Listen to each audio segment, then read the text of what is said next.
This show is brought to you by Safety FM.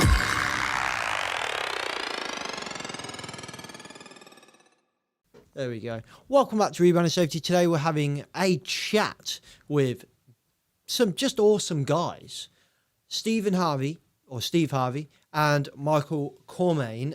They are over in Australia because, you know, that's where just all awesome people are. And we're going to have a chat about the work they're doing at Queensland Utilities. And frankly, it's a great chat. Very emergent. We didn't plan this. We just jumped on a Zoom call. Off we went. And yeah, let's see how it goes. Let's jump into the intro. We'll get into the content. The problem in safety isn't deviation, it's complexity. Health and safety has gone mad. Health and safety is trying to unpick having gone mad in the past. There's no one solution and one problem. The problem is that we are looking for one solution. Does the structure of the team allow them to flourish? Feel safe enough to be uncomfortable. The environment defines our behaviours. People aren't the problem, they're the solution. Rebranding Safety, crushing the stereotype. Brought to you by Riskfluent. What's up, peeps? Welcome back to Rebranding Safety. Rebranding Safety is a YouTube channel and podcast doing exactly what it says on the tin. We're here to change your perception of health and safety. So if you're new here, hit all those buttons, those like buttons, those algorithm magical buttons. Just hit them and let's see if we can get me in front of or in the ear holes of other amazing people, because that's what those algorithm things do. So do me a favour and just hit it. Don't ask any questions, just do it. If it looks negative, like thumbs down or something, don't touch it. Don't touch it. Just all positive stuff, please. Let's get into today's content. I'm really looking forward to this. I think you're really going to love this. It's just a really emergent conversation. And it's two conversations, because this one was so good and we didn't cover anywhere near what we kind of not even wanted to cover, but like they've got so much information and content that they can share, these guys, that we had this emergent unplanned chat and we were like, oh, we need to talk again, so we did. So in the next interview that we put out, it's going to be them again, so you're going to get like over 2 hours of these guys, so loads and loads of content. This is Safety to New View, whatever you want to call it, Safety Differently in reality. These guys are doing it. Anyway, without further ado, just a quick word from our sponsors before we go absolutely anywhere. Obviously, everything I do at Rebranding Safety is sponsored by Project Mollitiam, because it's one of my companies. So please go and check out www.projectmollitiam.com. And if you want to jump on one of our courses to try it for free, then drop me a DM and I'll let you know. But I'll put the link in the description below as well. Rebranding Safety is officially sponsored by Paradigm Human Performance, their health, safety and environmental subscription services. Managers and owners of SME businesses, small and medium-sized enterprises are constantly spinning loads and loads of different places, and health and safety support is something that often is perceived as, well, an unaffordable luxury, really, whether we like it or not. It pretty much is sometimes, and that's how they see it. Or it's just really overcomplicated, and most of the time this is fine, and unfortunately something goes wrong and that leaves them really without any support. They're a bit exposed, they're a bit lonely, and potentially in a pretty bad situation. So the cost of establishing a solid foundation of legal, regulatory and industry compliance and embedding that in everything you do should really never be beyond the reach of any employer. And that's what Paradigm are trying to do here. Paradigm's human performance global mission is to make workplaces safer, healthier, more respectful places. How nice is that? More respectful places, where all workers are recognised for their contributions and respected for their subject matter expertise. Isn't that lovely? And because worker safety must be part of your DNA, if your organisation is going to thrive, Human Performance have a great way to make this a reality. Their HSE subscription service starts from just £99 a month. If you need help and support in meeting your legal obligations, then please contact them on 0800 566 8566 or email contact us at paradigmhp.com for more information and total peace of mind. I'm going to put all of those numbers, those contact information, the email and Paradigm's website in the description below. Go and check them out. They wouldn't be a sponsor for this channel if I didn't absolutely rate what they do. They're a phenomenal company. They're human performance experts. So this is not just health and safety compliance. This is health and safety weaved in with human and organizational performance. So this is safety at its best. So I wouldn't have them sponsoring this channel if I didn't 100% rate what they do. So please go and check them out. And if you're really still not sure about it, then the link in the description below will be for their website, and you can join their learning organization webinar every single week, completely free of charge. So you can get a taster for what this company is like before you even commit. How good is that? So go check them out. Without further ado, let's jump into the amazing conversation with Stev, Harvey and Micheal Cournane. Can't get my glasses on. Are you guys working at the moment? Are you still locked down, or? We are in a hybrid lockdown essentially. So it's like not as strict as it was in March, but stricter than others. And then you've got Scotland have just done typical Scotland really, and just gone, right, we're just going harder on this and suck it up, kind of Scottish like mentality. We suck this up, get this done. And then England going, we'll wait and see what Scotland do. And then if they do well, we'll go, yeah, we told Scotland to do that, and then we'll do it, which is typical English government. We just kind of copy them. And the Republic of Ireland have gone even stricter than Scotland. So they're pretty much shut down nearly everything. They're essential only.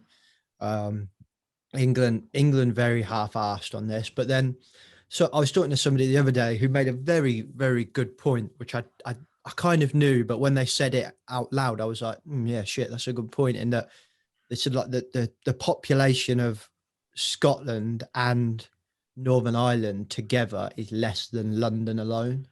And he was like, so can you imagine if the English government turned around and said, we're going to shut down construction, which is the big conversation point at the moment, shut down construction, it would be, catastrophic. And I work in a sector that covers both manufacturing and construction. So when he said that, I was like, shit, yeah, that's a really good point. Like, I really didn't think about that. The economic damage just shutting down England compared to Scotland and Northern Ireland would be huge. And I kind of knew that, but I didn't really think about it until that guy said it, if you know what I mean. Yeah, I was reading an article on the BBC, and it was talking about 250,000 small businesses won't recover from this. They will go. Yeah. In the space for a year, which is really tragic. To put that in context for you, though, mate, like last 2 weeks ago in Brisbane, we had one person. They got that COVID transmission of the UK variant, right? Yeah. And they put us into like a 3-day lockdown. Right. One person. Wow, they're reacting to it, bang, straight away, nip it in the bud. Yeah. I do kind of, and I get what they're trying to do, the English government. I do just wish we'd have, I mean, you look at Australia, look at New Zealand, like the way they reacted, they were much stricter, much faster to just react and just go, let's just nail this now. Have 3 weeks, have a month, a couple of months of really hard times, and then nip it in the bud. We know what we're talking about when it comes to hindsight. We talk about this all the time with our work, but it's with that vision, that perfect vision of hindsight. It's like, yeah, maybe it would have been better to do that. But to be fair, guys, I remember being in the first lockdown, and I remember saying to my wife, give it a couple of months. And before that, I remember saying, this stuff never comes over to England. Like, we're so lucky it never comes over to us. SARS, all of this stuff, it never hits us. Look at me now. Yeah, I was the same, mate. I didn't take it serious at all, if I'm being totally honest. I remember because our office went into a complete lockdown for this, and I was like, what? Yeah. This is crazy. But they never shut construction down here either, like at any stage. So construction was still going ahead even during our hardest lockdown. So yeah, Republic of Ireland have gone really hard in this last lockdown. They pretty much shut down nearly all of construction, and there's only specific criteria for that. they're still allowing people into Ireland. They're still, you know, they had something like 12,000 people come into the country in the last couple of months. So yeah, they're kind of half doing it as well, really. Yeah, I do wish the UK at least would have been a bit more unified on this. Like I'd have really like Northern Ireland, England, Scotland, and Wales to have been a bit more unified approach. It's a real shame to see them. And also, you know, where I work in my day job, we have to guide, you know, our kind of members for each individual one. So it's just, from my point of view, it's a pain in the bloody ass having to check what Scotland are doing, then check what Northern Ireland are doing, and so on. It's a nightmare. Oh yeah, it's interesting. I suppose like because our organisation is just based in Queensland, really, we don't really have to so much worry about what other states are doing, really. But yeah, I've never really thought about that, mate. Yeah, like some of these national organisations that would have to deal with border closings, like Western Australia, they had like a real hard border closure. They did not let anyone in. Victoria obviously had that lockdown, a real hard lockdown for those guys a couple of months ago as well, but it's paid off dividends for them. Yeah. Should be quite grateful for that, really, Micheal. Yeah, like we didn't have to deal with all the different states and different territories. Because I was working for another business when they started, and we were multinational, so it was a massive effort just to try and get everything coordinated. It was like we had, you know, parts of the business were in China, we couldn't get anything out of there. We had part of the business in India, we couldn't get anything out of there. It was just it just became a logistical nightmare just trying to get product just to keep going. But yeah, it's pretty interesting. Like I don't think we won't see international flights for another 12 months at least anyway. I don't think. Yeah, man, it's gutting because we had through Rebranding Safety, we had a little bit of work to cover an event, to like vlog an event in New Orleans, which I was just man, that's a bucket list job. That, like, New Orleans, I was just like, come on. And then I remember being like, yeah, well, I'll let you know, because back then we were expecting our baby, and I was like, look, I'm just having a kid, so I'm gonna need to work this out proper, whether I can actually, you know, thanks for the baby, wife. I'm now buggering off to New Orleans, and I know she would have wanted to come with us, and that would have just been a nightmare with the baby. And I just thought, I'm not sure if this is going to happen. And then COVID came, and I was just like, well, that decision made. So thank you very much, but I'm desperately waiting for that to come back so that I can go there. I mean, there'll be heaps of opportunities around the place for sure. Like I know that Dave Proven's already starting to talk about doing his Safety 2 in practice conference. That'll probably be held in Brisbane, mind you. It might be a bit too soon for you now, but that's just going great guns. That's going to be ongoing, I suspect. Do you think like I'm conscious that we're doing this as a very emergent conversation, so this will be all over the place. I'm also conscious that I'm a cheap ass and I don't pay for Zoom, so we're going to get cut off in about half an hour. So this is, we're gonna have to try and cram in as much as we can. So mate, what do you want? Do you want, like, obviously we've got a lot of practical examples of what we've done in our organization, right? So we can sort of give you that. You might have heard me before on, I would talk with Sam, and you know, we spoke about some of the things that we've done. I mean, we can have a chat about things that haven't worked well as well. I think let's just kind of see where the conversation goes, because I think you'll be able to bring your practical examples into it 100%. Do you know what I'm interested to talk about is, I think we had this like, and it'd be interesting to see what you guys think from where you are, but in the UK, we had an increase in people talking about this new view. I'm just going to call it that for ease of conversation, right? And bucket them all in the same list. It was when I started safety, you know, this stuff, to put it into context, I remember starting this podcast thinking I was the only one that thought of safety like this. Like, I thought I had the monopoly. I thought I was going to be rich. Did the podcast, started interviewing people, started reading some books, and thought, shit, I'm actually not going to be rich anymore. And I probably should have just give up and gone into sales or something then. But like that's how kind of behind I think we are in the UK. Even though the bits are there, but on a mass scale, I think we're hugely behind. There's a massive influx. Do you think though that the COVID will help or hinder the new view? Because the way we're dealing with it is probably very kind of, I don't know, could you say it was very safety one? I'm not really sure, but I'm not sure whether this is going to be good or bad for the movement. And I say that in quotations. Well, mate, the guys that are doing the work at the point end, they're still having to work. Yeah. Right. Like I know that in our organisation, we have got basically our guys didn't stop. Yeah. They continue to work. So I mean, I still had to work through as well. There was some occasions when I was put into the office, but for sure those lads still have to work. So I could still influence in that space. Answer your question. Look, I think it's actually got easier. People are sort of loosening off in terms of their compliance requirements. I think a lot of the decluttering work might come off the back of this. Yeah. I believe because there's just not as many people are not at the office as much. People are not. They're not, like, basically people who are not doing much work might find themselves being out of work, really. But in terms of the point ended, those guys are still working. Micheal, what about yourself? Any thoughts on that? Yeah, I think, look, I think these all bets are off at the moment. I think people are just trying to navigate through this the best they can.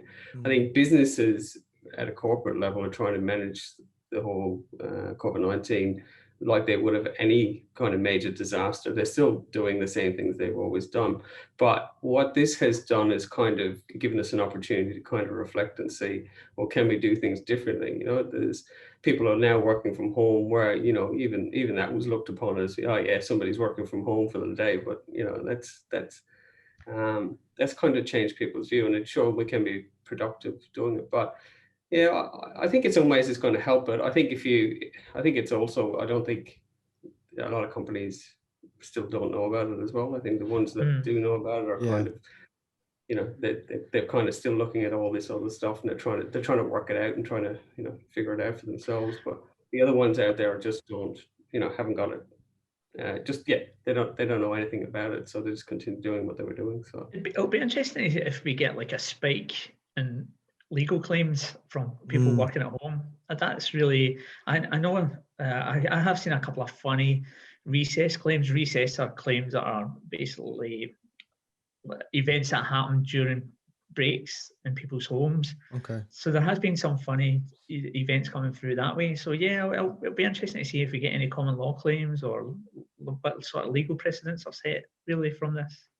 That's funny you should say that, because that's a conversation that's starting to come out now. It's you know, a lot of people that I'm working with, we're starting to have that conversation. Is, you know, what happens next when I get loads of claims for I caught coronavirus at your work or something like that, or I'm, you know, stressed because you didn't look after me at home. Like a lot of employers are like really nervous about this now, and it's interesting because I think the coronavirus thing, for claims for that, and I'm not a lawyer, but if you're following the kind of tests that we have for civil law in the UK, I think it'd be so hard to prove that the damage or the catching of COVID, the harm, was as a result of the employee, employer. I think that'd be really hard. I don't even think it'll be COVID, James. Like I think it'll be like people who have work-related incidents at home, you know, like tripping over the laundry or going to the shops or something like that, and then having an accident on their way there. For me, that's my sort of thinking with this. Not so much COVID, because I can only speak for what's happening in Australia. Like I know workplace health and safety are really hot on in terms of COVID plans and having the physical distancing and PPE, etc. Yeah. So that's my thoughts around how it could change how work is done. I remember when I used to work for a business, we shifted to work from home for a lot of people that were on. Were kind of, but this was pre-COVID. The business kind of had a bit of a shift towards working to home, and there was this massive debate: should we do fire risk assessments in someone's home? And I was like, You can knock on my door all you like. You are not coming in and doing a fire assessment in my home, especially some of the contractors that you bloody send. Jesus Christ, I'll have to buy a new house. It'd have to be made out of what's the word? Non-flammable bricks and so on and so forth. It'd just be a nightmare. Not that bricks are flammable, you know what I mean? And we ended up going round and round in circles. And some of the arguments I get made sense, you know, like, we're sending them to work, so we're responsible for them, but they're working from home and so on. And maybe it's a little bit of a grey area, but we ended up going to like the local fire service and asking they call it a primary authority over here, like asking for their primary authority opinion. And they were like, regulatory reform order does not include in the house, even if they're working there. I have no legal rights to enter their property, and the Housing Act kind of protects that. So that kind of shut that conversation down. But it reminds me of, well, I say reminds me, I've just literally back-to-back calls finished talking to Clive Lloyd, who I'm sure you guys know of, right? Yeah, we know Clivey. Yeah, I'm sure you would. And we were talking about trust, as I think that's his thing. Like, we're talking about trust so much. And I think that is the one thing I'd like to see come out of COVID, is that I think, Michael, you mentioned it, the work from home thing. When I started work from home, everyone said to me, you know, oh, what'd you do? I wish I could work from home. You just sit down watching telly all day. No, I still have to do the work. Like, just because I'm from home, the work still exists. Not like I get up on a Monday morning and, oh shit, some magic fairies have come and done my work for me. Like, my employers have to trust me to do the work. And that's the same for flexible working. So I think, or I hope, that we'll see more trust in our employees off the back of COVID. I don't know what you guys think. Yeah, I think so. And I think even out of this, you know, the majority of people working from home are office-based workers, right? And as Steve was saying, you know, the guys in the pointy end are still doing the work. So in some ways, it's actually the whole COVID thing is actually disengaged some of those guys even further sometimes, because they, you know, we're all talking about this working from home thing, but they've continued to get out there and still do the work and, you know, just get on with the job. So yeah, this it is interesting. I think if you look at the big picture on this too, you know, the legal side of it, and you start talking about that. And if you actually look at the real costs of some of these claims to a business, it's bugger all, you know, in the grand scheme of things. And it's not really the important bit. It's, you know, I think people are just getting on and doing what they're doing, and sometimes people are working more from home than they were before when they were working in an office. Yeah. James, I think they've been forced to trust them. Yeah, definitely. So definitely the office-based people who are working from home, they're having to just trust the output that's being produced. But I dare say it's significantly down. It's funny. I was just out earlier with a couple of guys there, and they were talking about, like, one has only been in the office 6 times since March. But he sort of says it's good because, like, he's never been to the gym so much. He's having a great time. But also, I know what I find anyway. Like, tomorrow morning when I wake up, I'm going to be on my laptop from 7 o'clock in the morning. And then I'll probably push through till about 5, or I'll probably go into the office tomorrow for a little bit. But I do find that I've been working longer hours. So yeah, it's like there's going to be sort of issues with that too. But just like your earlier point, mate, I think we're being forced to trust people, which can only be, like, I don't know, like, for me, like, trust is obviously a big part of what I do. So it can only be good for people like us who sort of practice it.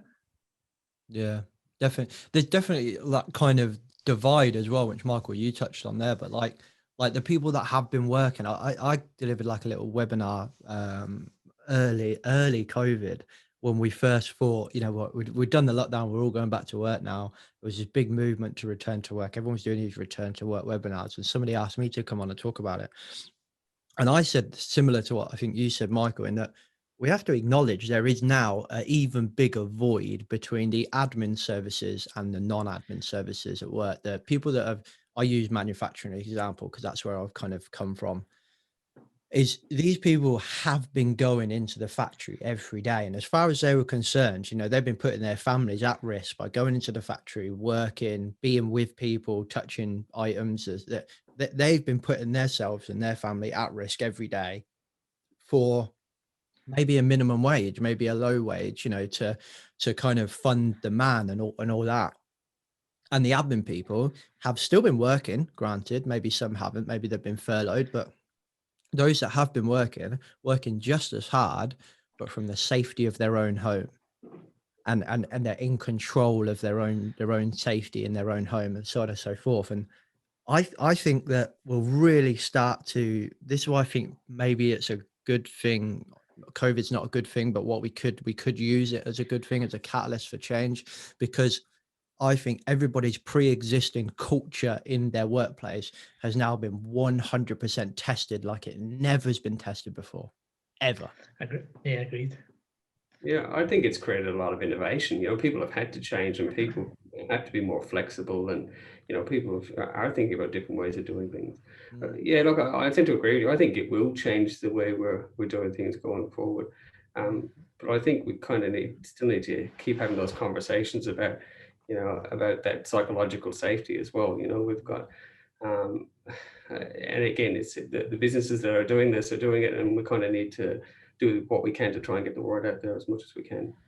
I think technology, and just touching on what you guys are talking about there, Microsoft Teams is like, I know like one of our groups, they actually use the Microsoft Teams program to sort of create like a wiki risk assessment thing. It's really amazing. Actually, it's like this dynamic process that they're using, and but they're putting all their information, they're putting safety information, they're putting project photos, they're putting who visited the site into this Microsoft Teams. You know how you can use messages and all that sort of thing. Yeah. And it's actually creating a beautiful evidence that if something was to go wrong, they could just look in here and say, hey, look, this is how we manage risk. I'm really, really impressed. And I think that's something I'd like to look at in the future, is getting people using like the wiki style risk assessment process, where it's constantly being updated, constantly being managed by the guys that are actually doing the work, or the project managers. Just becomes really like awesome, like an ongoing narrative of work, like in a way, isn't it? Yeah, it's photos, mate. It's really awesome. And I've noticed when we stopped our guys from coming together to do toolbox talks, we used Microsoft Teams, and they were in their vehicles, and that was cool. And it was a good way to share stories. I talk a lot about stories in our workplace, like capture the stories of the jobs. But not everyone's doing it, unfortunately. But the ones that are doing it, I'm trying to show that, like, explain the benefit of it. It's like it's really capturing day by day work as it's happening. Yeah, we've had to do things like learning teams through Teams as well, which works really well, because you actually, people are engaged in the subject anyway, because you're there to kind of discover. So it creates a real opportunity for people not to have to drive long distances, because our business is pretty well spread out. So we've got people from, it's probably about 150 kilometers from one end to the other.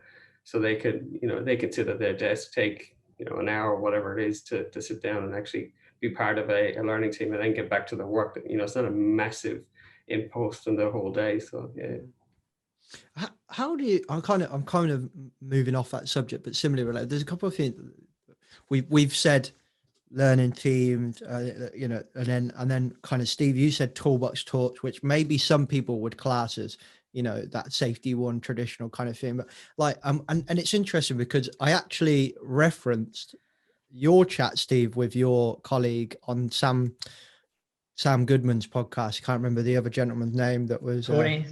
Tony, that's right. Yeah, no, Tony. That was it. Yeah, sorry, Tony. Yeah. Because I thought Tony was a Scotsman just because of his name. Oh yeah, that's right. So he did. Yeah. And I assumed you were the Aussie based on your name. Way off base. But no, Tony's Barry White of safety, mate. He's got that. He's got that deep voice.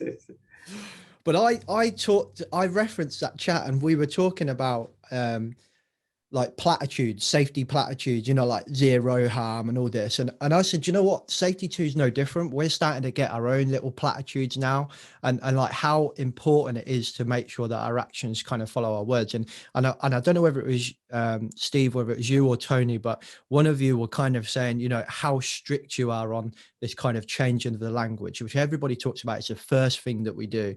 Someone coming in and saying, oh, we've just had an incident. Like, no, we haven't. We've just had an event or something like that. For me, I would feel quite uncomfortable, like kind of challenging, but I understand why we have to do it. But like, what does the actual action look like? So let's take investigations actions. We stopped calling it investigations. We're now calling it learning teams as an example, right?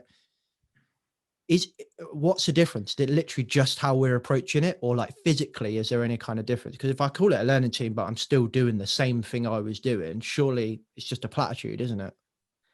No, I mean, like, so I've done like ICAM investigation, done some other different types of investigation processes over the years. But I think learning teams sort of gets everyone together in the room, and as long as they're comfortable and safe, which I think that we're pretty good at, you just capture more insight, James. You know, you just capture more of the stories. You just capture really what's happening. A good example that I could give of that one was, I remember a number of years ago I was working for an organisation, and it's really when I started to discover this. I read Sidney Decker's book, The Field Guide to Understanding Human Error, and it changed my whole outlook, right? But I remember one time a guy was reporting into me, and he said, "Oh, I've got the statement from this lad." And I was like, "What do you mean the statement? Let me have a look." And it was 2 lines. So I said, "Look, let me go and meet this guy, and let me go and talk to him." And I came back with like 4 pages worth of like the whole story of the job. And for me, that I think, but if you say to someone, "Give me a statement," I automatically, that'll get my back up. That's me automatically thinking I'm in trouble. Whereas if you say, "Let's capture this story," you know, let's talk about what's actually happened here, I think that sort of softens the approach, and that sort of gives you that sort of the deeper learning, so to speak, if your organisation's mature enough to accept it. But for me, I think the language is really quite critical when it comes to particularly event. So it's like, even I'm calling it event learning, James. That's the thing. Like we don't even, investigation sort of been eradicated from what we talk about. I'm just kind of scared. I'm scared. Maybe it's not. I'm fearful of I'm fearful of there being a Safety Differently 2.0 in 10 years' time. Do you know what I mean? When Safety Differently new views just become the what we talk about BBS now, for example. If people were to talk about, safety differently, and it'll be someone else has wrote a book, because actually we've talked about, there's no blame, or we learn, and all of these things. And I'm just worried they become even more platitudes, that our actions don't kind of mimic our words, if that makes sense. Yeah, totally. Oh, they're just basic tools, it doesn't really what you call them. It's essentially a conversation. It's just 2 blokes having a chat, or a group of people having a chat to help and to try and improve. That's really what it's as simple as that. You can call it whatever you like, or name it whatever you like within the business. And I think, and even just using those simple things, it creates that environment then where you can go on and do other stuff differently. It's about, I won't say it's throwing everything out, but you can definitely challenge the way we've done things over time to kind of make them a bit more inclusive, and not just go tick and flick exercises. We've looked at audits and checklists, and we're trying to see what context we can pull out of these things. You can get a lot of information out of them. So the stuff we're trying to do is really looking at that qualitative information that you can actually do something with. Even our senior safety committees, we report up those critical work insights in our business. So they're stories of complex work around high-risk tasks. So it's giving those guys enough information as leaders in the business to make an informed decision. So it's not just looking at a bit of paper or a checklist saying, well, we're not compliant, right? So that's kind of the whole conversation. Yeah. James, I've really softened my approach as well to Safety 2 and Safety Differently, and I am a fanboy. I love everything that we do, but I started calling it safety performance. Okay. So I go into the business, start saying, "Hey, look, I'm going to help you. We're going to start looking at improving safety performance," and that sort of works better than some. If you start going into places, we're going to look at Safety 2, people lose their minds. They don't know what it is. Whereas if you start saying, "Hey, let's increase performance," and I actually say to people at barbecues now, like, "I'm a safety performance guy," I like and that sort of change. Yeah, it's awesome. And that came from McConaughey. He sort of said to me, "You're not a safety guy, you're a safety performance guy." Yeah. And I've never forgotten it, mate, and it's something that I definitely use. But going back to like your Safety 2 and 2.0 stuff, right? there's a lawyer that we are sort of knowing in Australia, a guy called Greg Smith. I don't know if you're familiar with him. I've heard his work. Absolutely brilliant. But he sort of told us, he spoke to us, he done a webinar for our organisation, and he sort of said, like you guys are doing all this cool stuff, but you also have to make sure that you're checking it, and you have to make sure that it's working and it's still valid and people are using it, because if you're not, we will find out if something goes wrong. So that sort of was a good sort of eye opener into like what's about how we do this work as well. It's as simple as if you know whatever you say you're going to do, just do it. Make sure it works. So the easier you make it, you know, the more chance you have of it actually happening in the first place. And I suppose the more inclusive you are, the better quality information you're getting out. Even what Steve was saying, you were talking about safety performance. You know, I see this as an operational performance or an operational philosophy. It's not just a safety philosophy, because to truly make this happen, you can't just do it within the safety stream. You've got to do it within, you're embedded in everything you do, because if you're only doing it in one part of your business or one topic within your business, it really doesn't work, because you know, you still have people going off doing other stuff and having, you know, using the old safety one kind of methodology to kind of deal with people, whether it's purchasing or whatever else. But yeah, there's you've got to embed it in everything to make it really work.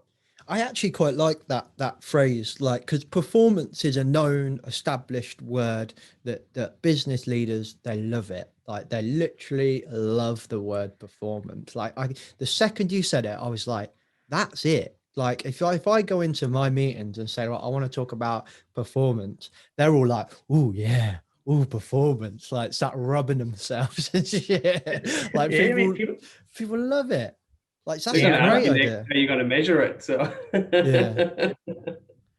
yeah, well, but you can measure it by the conversations, right? You know, if people start talking about, like this guy's come in, he started talking about safety performance rather than beating us over the head with a stick. I can't reckon that's like an awesome way to performance. That's ever since I've started talking about safety performance, and like I say, I go to barbecues now and tell people I'm a safety performance person rather than a safety person.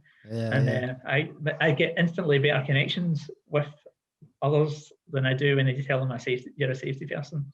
Yeah.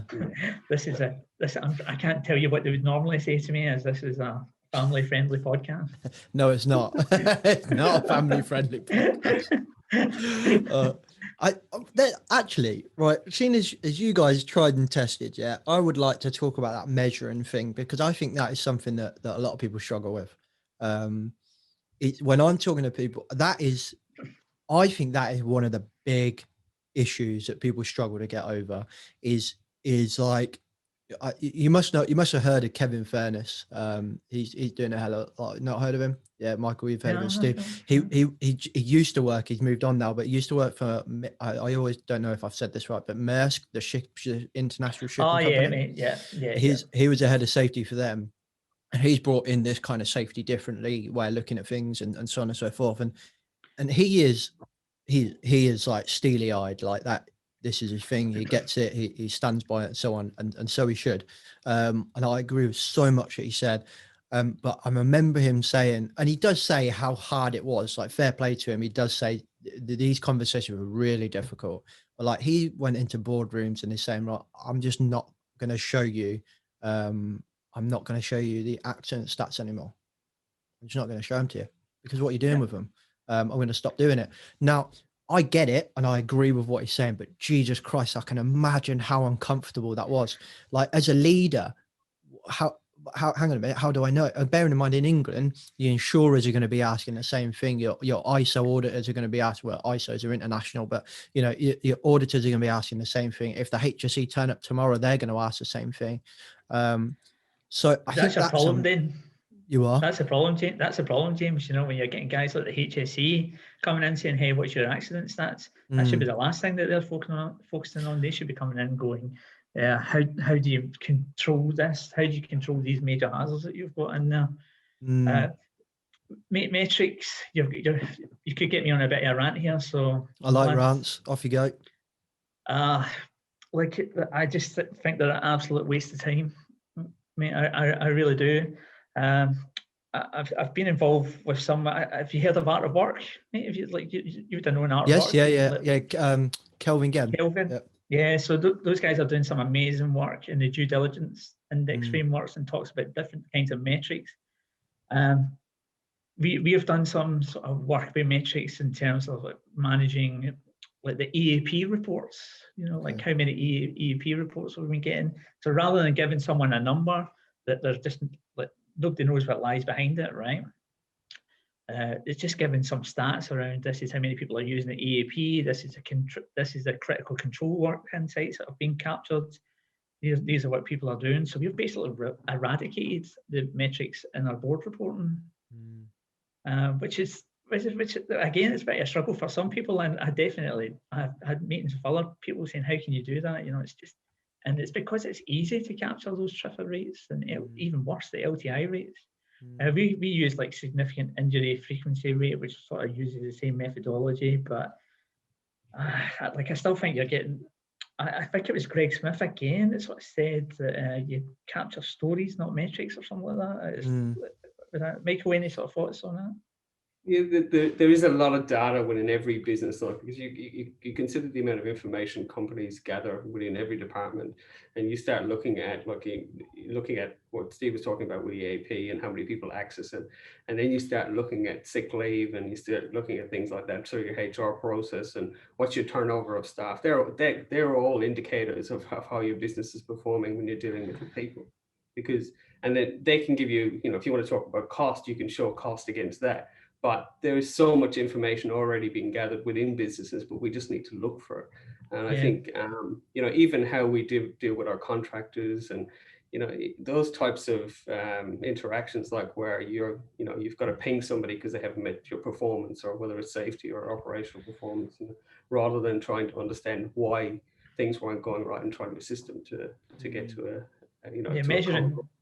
measuring turnover. Where are the guys? Like I remember Dave Proven was sort of talking about you measuring turnover, measuring where the organisations are not spending in their budget on maintenance. To try to capture that data instead. So there's some pretty cool stuff. People are doing it, but it's just easy, James. Right? It's just easy to capture TRIFR rates and. And most of the information we put through too is, as I said, is that qualitative information. We're actually giving them examples of real stories from the field. So we're actually showing them, we're telling them that something may or may not be working within the field, because we want to talk about the good stuff too. We do talk about the positive stories, like where things are going right in spite of all these other things. We make it hard for our people sometimes to get that job done, but in spite of it, they get the job done, right? So, but we give them those stories, and they kind of, for leaders in the business, that information is sometimes it's hard for people to take, because it's not something you want to hear, that something is not being done to a procedure or to a safe work method statement or whatever. But there's some great information, but people have to be open to hear it. And sometimes it is hard to present that information, and in an immature business, they're not always ready for it. So you've got to be careful how you do it as well. Yeah, and if you start focusing on these rates, right, it's just going to introduce risk secrecy. People are just not going to, if we're just starting to talk about metrics and getting the metrics down, it's just going to actually drive, the reporting will just sort of go underground. I also think in my experience, I also think it causes misspending of resources. I think that the lower end incidents are inherently more frequent. They happen more often, whereas the high stuff, the fatalities and stuff like that, that happens less often. So you spend so much money on slips, trips, falls, cuts and bruises that you don't have any money to spend on I don't know, getting better ladders or something for working at height and stopping people falling. It's like, it's the same argument of, there's a couple of things here, both of them from Todd actually. Todd calls it, talks about the stuff that kills people, sticky, focus on sticky. I'm not a massive fan of that. I think it should be focused on what matters more than anything.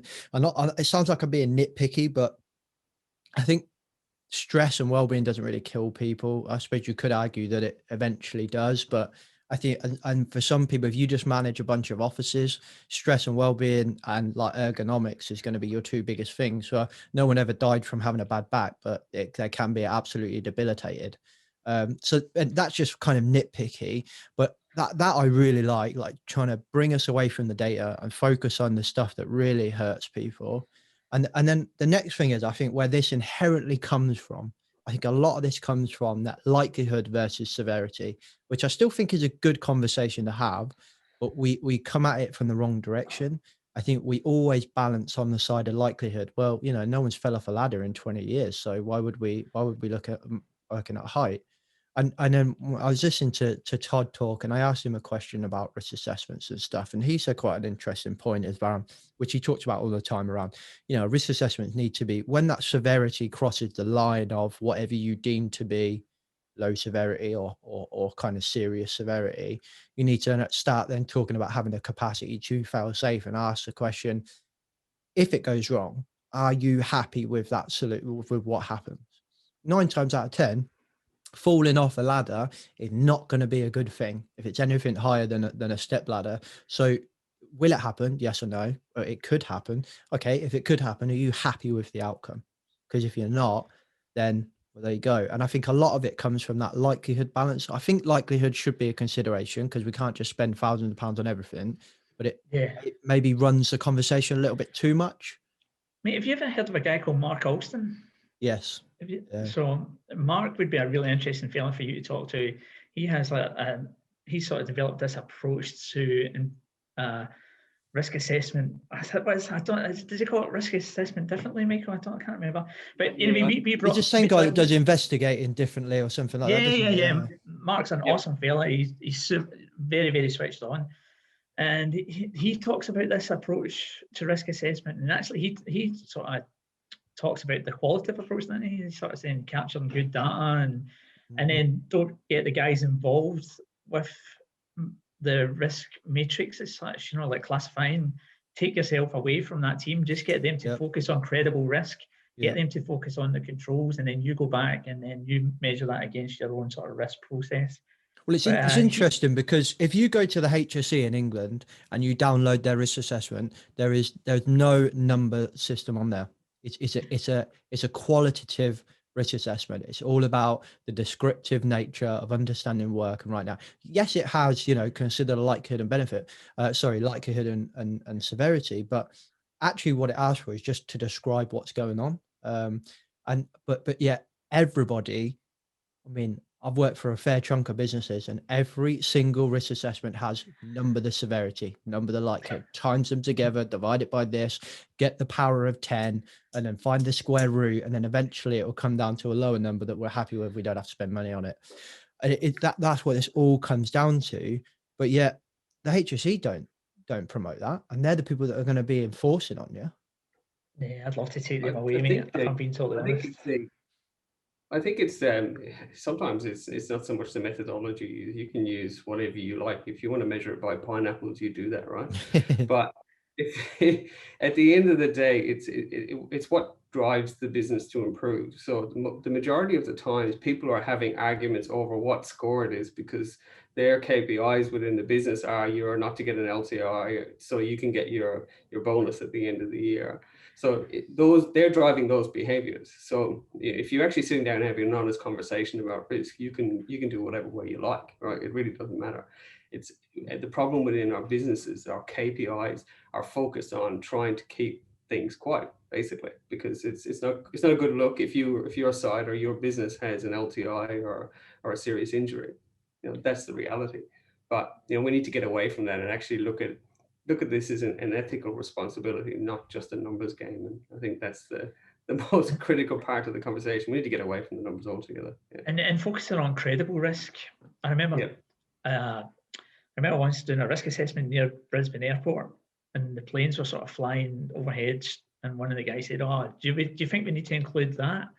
And I was like, "Oh." I says, mate, if you're going to start looking at like planes crashing into this yard, you better have like some amazing controls in this place. And I managed to talk him away from it, but it really made me think, you know, like people were focusing on these outrageous risks rather than just sensible, credible risks. Yeah, sometimes you read risk assessments and the risks that are on there are just like, really? Like, how when has that ever happened? Like, oh no, it's never happened, but it could happen. Well, yeah, but Superman could land in front of me and knock me out tomorrow, but never happened before. It could happen. No one said it could. Science fiction is a precursor to science, so it could happen. And I always find myself getting frustrated in these when we have these risk assessment meetings. I mean, I've done one fairly recently. We had a team of guys in a warehouse, and they were sort of talking about, oh, but it could happen, you know, like somebody could do this, and then it was all these sort of triggering events, and I'm just like, guys, it's your workplace. Just talk about what could happen, really, what's likely to happen there.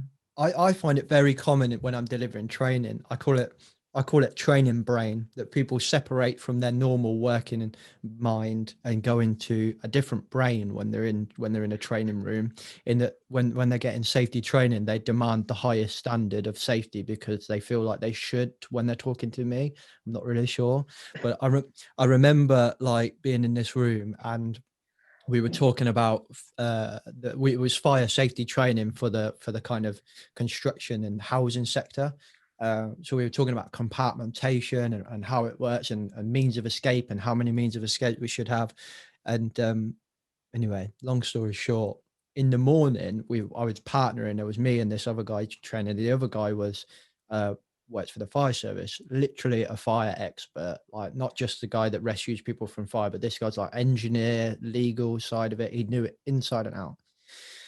And we got there and they were doing this demolishing of a building just across the road, and they were lifting up these massive crane, which looked like they'd just tied it together with shoelaces. They were holding like this crate of like gas cylinders, I assume empty gas cylinders, and they're swinging around. And he was like, they should have did anybody know? They should have let the hotel know that they're doing that in case there was like a significant explosion or anything like that. And just out of like general chit chat, like that's all he was doing. Well, anyway, fast forward like an hour later, we're talking about means of escape. And this guy was like, well, we're in a room that goes into a room that then from that room you enter into the fire escape, which normally is frowned upon. The fire service don't really like rooms within rooms. They'll give rooms within rooms. It's when you get rooms within rooms within rooms that they don't like. Anyway, this guy was like, well, if you come out of this room, you go into another room. And me and the trainer were like, yeah, but we've just said rooms within rooms. As long as this, you're allowed to do it. Yeah, but there's a coffee machine out there. Yeah, we know that coffee machine could blow up. Well, okay. Have you ever heard of a coffee machine blowing up? But it could. Well, yeah, it could. And then there's like, oh, and you said, and this is the thing that made me laugh. He said, and you said earlier about those gas cylinders. One of them, you said if it was flying, it'd be like a missile that could come through this room. We're all dead. And he just kept going and going. And no matter how many facts and like sensible, reasonable, balanced arguments we sent back, he just would not have it. And I just come back to him. I said, okay, fair enough. So when I come to your property next month, I will demand the same standard. Have you got the resources to do that? And he was like, well, no, we haven't really got the budget to do it. And I was like, exactly. So why are you demanding that for this hotel where we're delivering the training, but you wouldn't deliver it yourself? It's not, to use your words, Steve, it's not credible risk. Like, what are you supposed to do about it? I wonder sometimes when we're in these conversations, it's really easy for us to demand such a high standard of safety, but we never would dream of delivering it ourselves in reality. Yeah, no, you're right, mate. That's a really great point.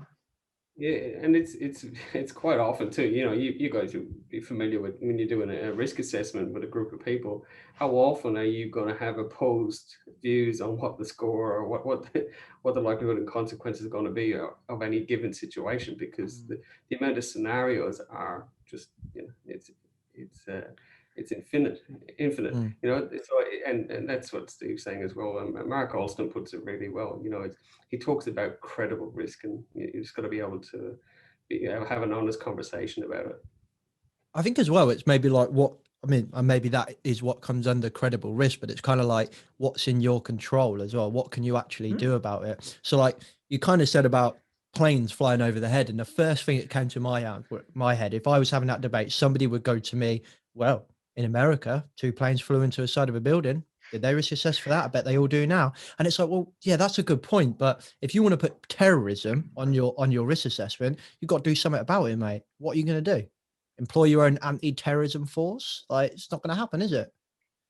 Yeah, mate, and even like the guys in like America, they have like different risk conversations to what we have. You know, those guys, they have like gun control conversations, and like they have like, what is it they do? Like I can't remember the term that they use, but when someone comes into like a shooter, is it a shooter or something like they call it? Active shooter. An active shooter. You know, like those guys, they have those sort of things as well, and it's just yeah. I just like to I just try to say it's like changing the conversation about risk. You know, like what's really going to happen. And you're right, mate. That conversation I had with the lad talking about the plane, that was all about September the 11th. Yeah. Oh, what if it drops? You know, what if it hits? And they're like, oh, come on. Yeah. But what can you do about it? Yeah, you're putting the control. As soon as I said you're doing the work, that changed that conversation totally. Yeah, normally does. Yeah. All right, off you go. Go and think of an idea to stop that happening then, mate. Well, I thought that was your job. You're the safety guy. Totally. It seems so obvious, like when we have these conversations, like, and maybe because I'm in a bit of an echo chamber, all the people I talk to have the same kind of way of thinking of it. But when it comes to like talking to these people on the shop floor, they think that what they're saying is so obvious, and it seems like I'm the alien one for saying, well, that couldn't happen. So I don't look, there's an example I've got this guy who put on LinkedIn, and I felt really sorry for him because he got absolutely lambasted, and I could tell that when he put it on there, he felt like he was doing a really good thing. He took a photo of these two guys working on the roof, and this photo, granted, like, I caveat it that there is no context with photos, and I hate it when people put photos up and say, find the hazards. Like, one, I'm not 2 years old. This is not spot the difference. I'm not playing that stupid game. There's also no context to that, so I have no. How could I tell you what's dangerous and what's not? Because I'm not there. However, this guy put up this thing and he was like, one photo, the above photo is before I rang up and told them that they're not managing health and safety. And I'm just like, so you're already a dickhead, like, before I've even read the rest of the post. And then we're going through it. And basically he'd rang up, and the only thing that changed is apparently when he rang up and he looked out the window 20 minutes later, and now the same guys are in pretty much the same position and the same roof, in the middle of the roof, but this time they were in a hard hat and a high vis. And I normally scroll past this stuff, but I just could not do it. And I was just like, I really don't understand what you've saved them from. Unless the high vis is for the high vis and a hard hat is to stop the risk of a pigeon hitting them or shitting on their head. I really don't understand what the high vis and hard hat is for. I really don't understand. You've just created, and I think what it does for me anyway, is it has another kind of unintended consequence that people get so fed up of it. Why have I got to wear a high vis on top of a roof?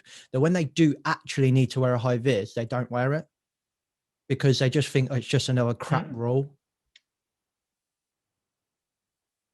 Oh, totally, mate. Totally. I've been in work sites where they've made the lads wear high vis vests on top of their orange high vis suits. You know how you get like the cotton drill vests, and then this guy's operating a forklift. He's now having to put on like a high vis yellow vest, and I'm like, do you guys honestly, do you know what you're doing? And they're like, well, that's just the rules here.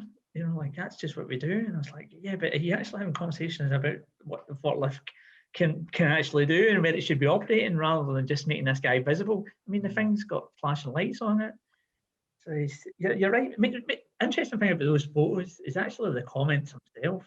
You know, like, I have no interest in that. Like you, mate, I get no interest in those pictures. To me, the first thing I just sort of say, oh, I wonder why that made sense for them to do that.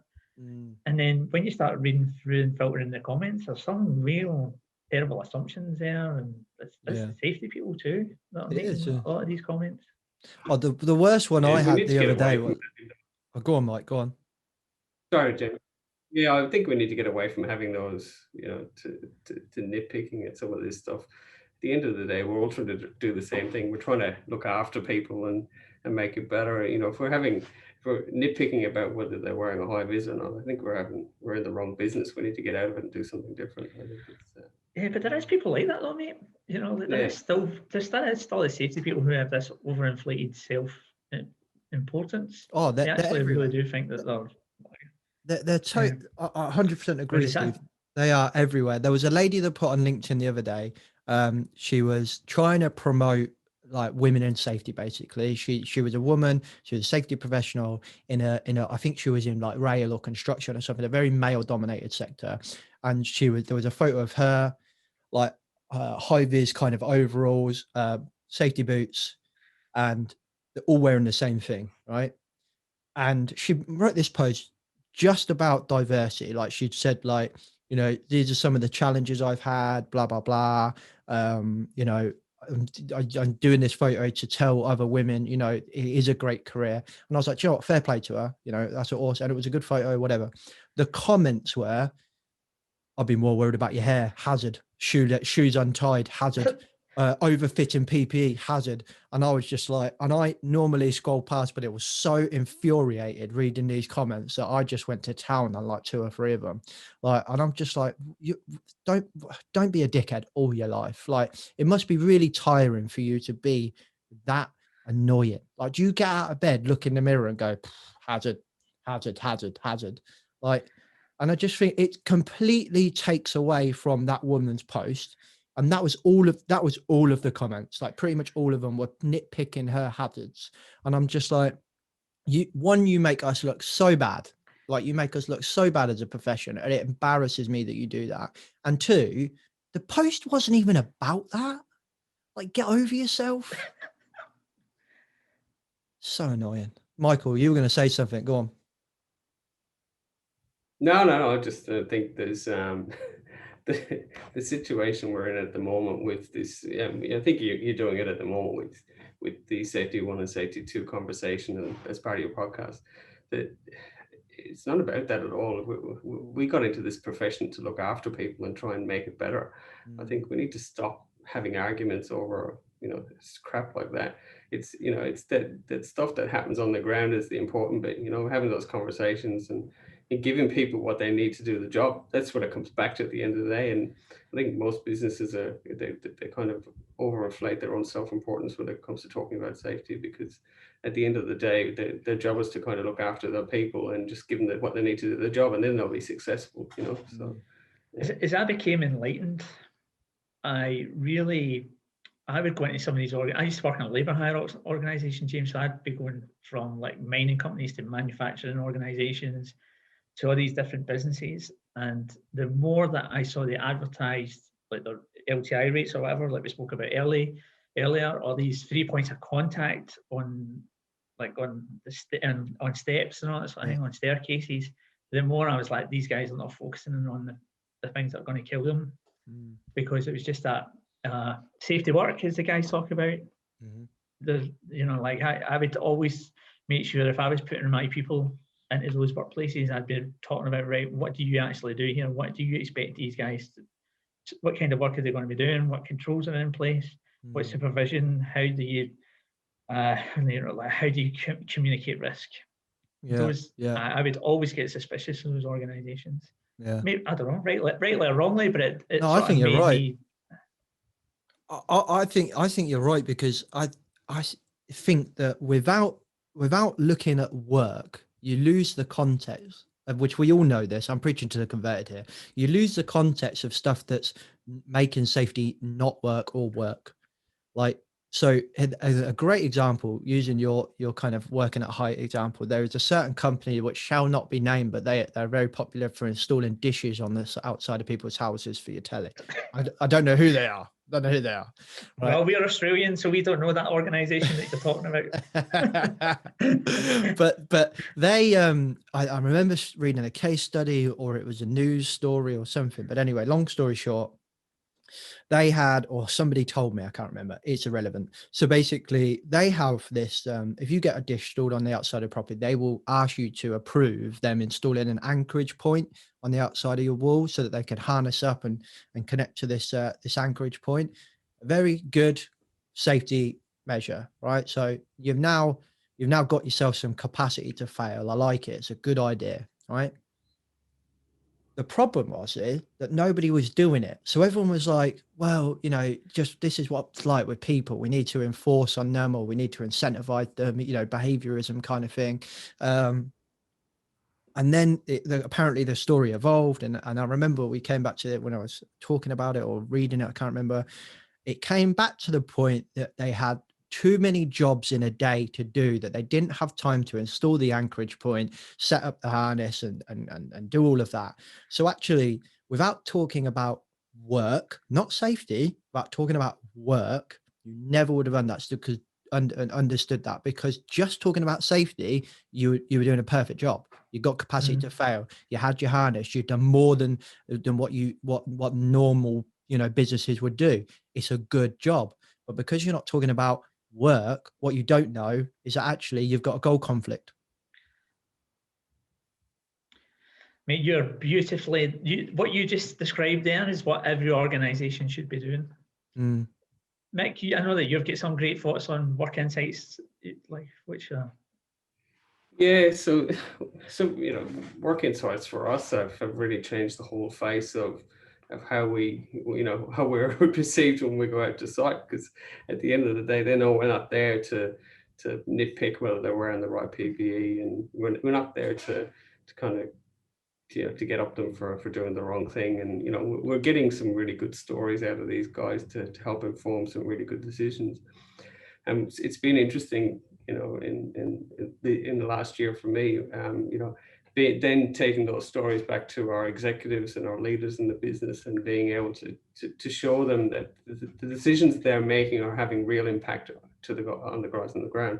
And, you know, and what has been really good in our organization, it's taken a while for us to get some people over the line, but, you know, once they kind of get and understand why we're doing it, it makes a massive difference. And then they can go and make informed decisions about resourcing and everything else they need. So it's one of the most powerful things I've ever seen. So yeah, I'm a big advocate. I think it's it doesn't matter what you call it, whether it's just a chat or whatever. And Steve's got some really good stuff around, you know, even how they do pre-task risk assessments out in the field as well. So yeah, mate, and I'm happy to share some of that stuff with you as well if you want to have a look at it. Oh mate, I'll take everything that you're giving. Mate, do you know, like just what Michael's talking about there about pre-task risk assessment? It's probably one of the things that's been the hardest, most proudest, but I just don't know how long it's going to last, because it's taking stuff away.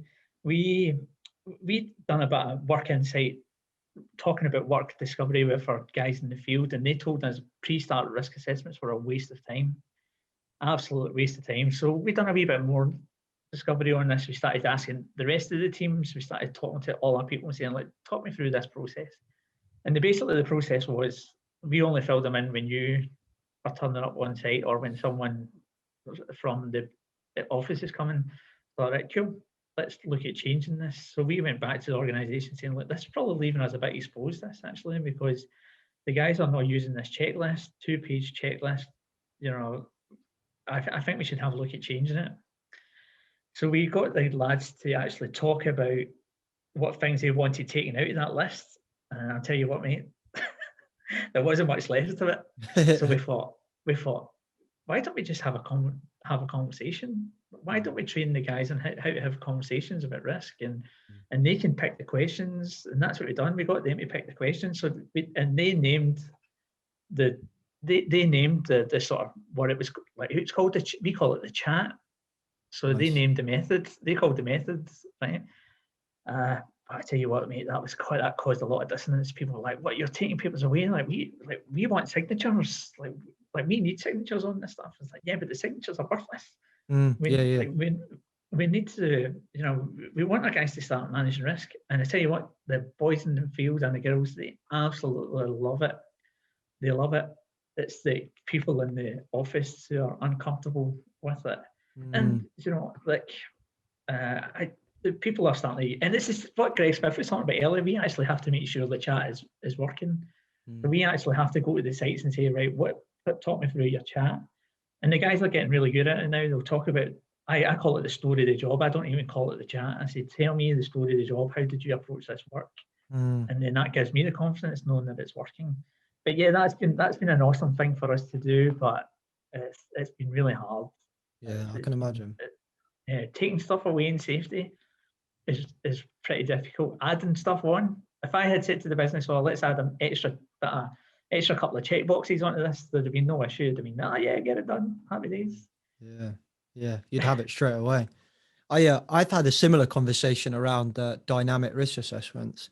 And they were like, oh, we're doing a dynamic risk assessment. Here's our form. And I was like, well, it's not dynamic anymore. And they were like, what do you mean? You're just giving them a form. That's not dynamic. Dynamic is quick, changing, boom, boom, here we go. Dynamic is a conversation. I don't even like calling them dynamic risk assessments. For me, that's a risk assessment. It's not dynamic at all. That's what a risk assessment should be. And so, well, if we don't have the form, how are we going to record it?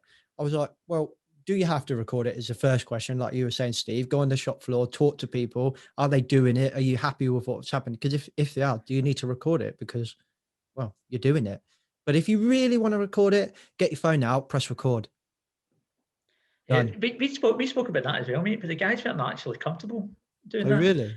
They didn't want to hear their voice. Yeah, it is.